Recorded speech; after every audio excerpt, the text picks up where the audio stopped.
Ever feel like you're just going through the motions? Like you're doing something, but you can't really explain why. Oh, yeah, definitely. Well, today we're diving into something that might explain the psychology of labels. Okay.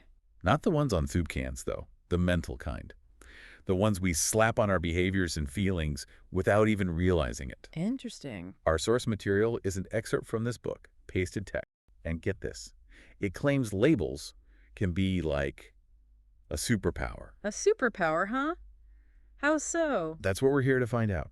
So, how should we start thinking about labels this way? Like as something powerful? Well, at their core, I think labels are mental shortcuts, right? Shortcuts. Yeah, they help us make sense of all this information, categorize things quickly so we don't get bogged down in every tiny detail. So instead of overthinking every feeling, our brains just use these labels to file things away. Exactly. It's like a mental filing system. I like that. A filing system for the mind.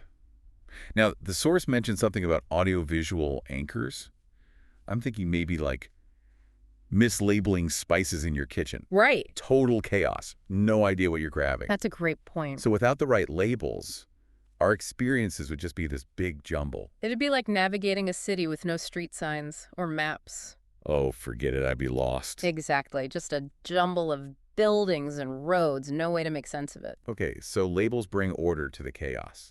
They help us understand what we're feeling, right? Yeah, if we can label something as anger, for example, we can start to, understand and manage that emotion. But what about those times when you feel something, but you can't put it into words? That's when we get stuck. Like you're in a maze with no exit. Totally lost and confused. I hate that feeling. It can be really frustrating. It's like, how do you solve a problem when you don't even know what the problem is? And it makes you feel powerless, right? Like these unnamed things are just controlling you. Definitely. It's why in the excerpt there's this concept of levels of competence. Basically how our understanding of behaviors changes over time. Okay, levels of competence. Break that down for me. Sure. So imagine learning something new, like playing the piano. At first you're totally clueless, right? You want to play, but Yeah. you're hitting the wrong notes. It's awkward. Oh, yeah. I tried learning guitar a while back. My neighbors were not fans. Right.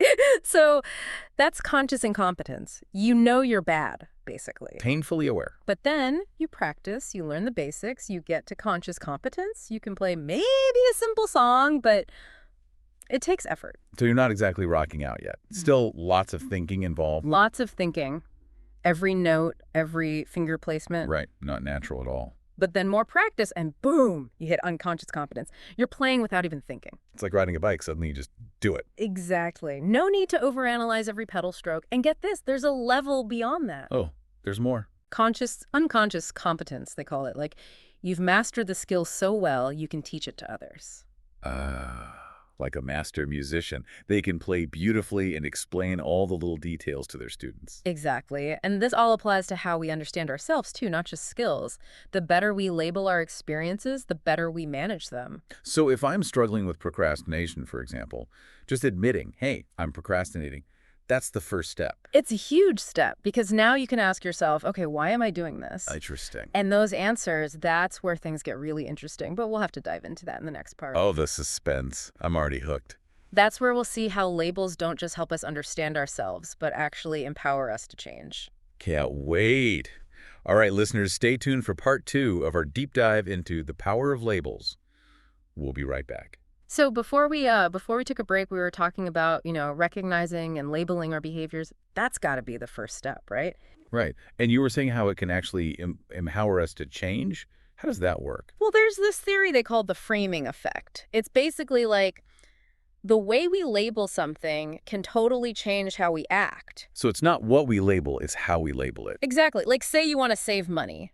If you think of it as denying yourself things, that's no fun, right? Yeah, that sounds terrible. But if you think of it as investing in your future, suddenly it feels a lot more motivating. Okay, yeah, that makes sense. It's the same action, saving money, but the label changes everything. It changes your whole emotional response, which is what drives us, right? This makes me think about all those negative labels we use for ourselves. I'm lazy or I'm bad at math. Not very helpful, are they? No, not at all. Those can become self-fulfilling prophecies. You tell yourself you're lazy, guess what? You'll probably act lazy. It's like we trap ourselves with those words. Exactly. So instead of those big general negative labels, better to focus on specific behaviors and why we do them. So instead of I'm lazy, maybe it's I put off stuff that feels overwhelming. Much better. You're acknowledging the behavior without making it, part of who you are. Yeah, it's not a personality flaw. It's just a thing I do. And that opens up the possibility for change. Because now instead of feeling stuck with lazy, Mm, you can actually figure out ways to, I don't know, break down those big tasks into smaller ones. exactly. And that takes us back to those levels of competence, right?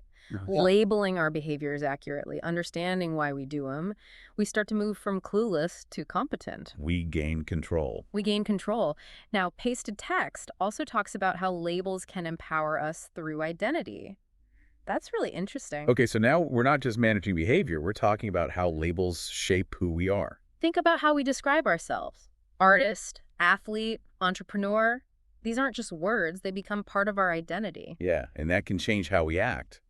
If I see myself as a writer, I'm more likely to actually, sit down and write. Exactly. It gives you a sense of purpose, of direction. Like, it's almost like positive affirmations. You keep telling yourself, I'm strong, I'm capable, and you start to believe it. And there's real science behind that. Our thoughts affect our brains and our actions. Wow, so we're not just wishing, we're using labels to create our reality. In a way, yeah. But there's a potential downside, of course. We can get too attached to certain labels. It can be limiting. Oh, okay, interesting. So, too much of a good thing.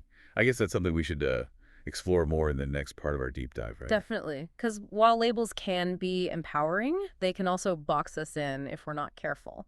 So we've been saying how powerful labels can be, like almost a superpower, right, for understanding ourselves and stuff. Yeah, it's pretty wild how much our words can actually, shape our reality. Totally. But before the break, you mentioned a downside to labels, something about them being limiting. Right. The thing is, we can start to, I don't know, identify too much with certain labels. Like, they become boxes that we get stuck in. Okay, I think I see what you mean. So say someone's whole identity is successful entrepreneur. What if their business tanks? Exactly. Suddenly, their whole sense of self is shattered because they built it all around this one label. And it's not just external stuff either. We can get trapped by internal labels too. What do you mean? Like, think about introvert or extrovert. Those are helpful, sure, but only to a point. If you cling to them too tightly, You become limited. yeah. Instead of seeing it as, hey, sometimes I'm more introverted, sometimes I'm more outgoing, you get stuck in one box. Right. It's not a fixed trait, it's more fluid, right? Exactly. And this is where the whole growth mindset thing comes in. Instead of being stuck with labels, you embrace the idea that you're always changing, growing. So instead of saying I'm bad at math, I'd say I'm learning math and I'm getting better. Exactly. That little shift in language can change everything. Your motivation, your willingness to try new things. Because it's not a dead end anymore. And the cool thing is, we get to choose the labels we use, Mm. both for ourselves and others. So it's like we're constantly checking in, asking, is this label helping me or hurting me? Exactly. Is it empowering me or is it holding me back? And the same goes for the labels we put on other people. Words have power. It's like that saying, the words we use become the house we live in. If it's all negative, that's a pretty grim house. But if we focus on the positive, the empowering, well, suddenly it's a much nicer place to be. For everyone. And it's not about pretending things are perfect. It's about choosing words that help us move forward, that encourage growth. This has been so eye-opening. Really makes you think about the words you use. It's a journey, for sure. But by being more aware of our language, we can really use labels to make positive changes. Definitely. So if you could leave our listeners with one key takeaway, what would it be? Pay attention to the labels you use. For yourself, for others. Ask yourself, do these labels empower or do they limit? Because ultimately, we have the power to choose the language that shapes our reality. So well said. And listeners, we want to hear from you. Have you ever had an aha moment about the labels you use? Share your stories with us on social media. We always love hearing from you. Thanks for joining us for this deep dive into the power of labels.